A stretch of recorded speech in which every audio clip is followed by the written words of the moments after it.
L'Organisation internationale de la francophonie a fait de l'éducation et de la formation un axe stratégique majeur de son action en promotion de la langue française et d'élévation de la jeunesse francophone. À travers l'Institut de la francophonie pour l'éducation et la formation, IFEF, qui est basé à Dakar au Sénégal,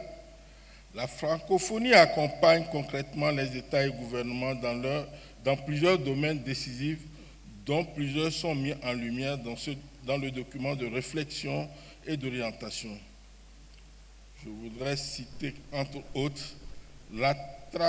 l'attraction vers le métier d'enseignant, la formation initiale et continue, le recrutement et la rétention des enseignants, en particulier dans les zones rurales isolées ou en contexte de crise. Concrètement, cet accompagnement de la francophonie se traduit par des programmes structurants de formation hybride et à distance, par l'appui à la professionnalisation en cours d'emploi et par le renforcement des capacités des encadreurs pédagogiques, inspecteurs, chefs d'établissement, formateurs, dont le rôle est essentiel pour faire vivre au quotidien les politiques enseignantes décidées au niveau national.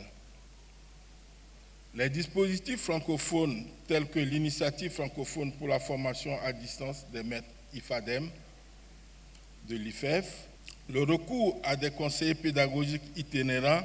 ou encore le développement de plateformes numériques d'apprentissage contribuent à réduire l'inégalité d'accès à la formation continue, notamment dans les zones rurales et éloignées, enjeu transversal mis en avant par le document de réflexion et d'orientation.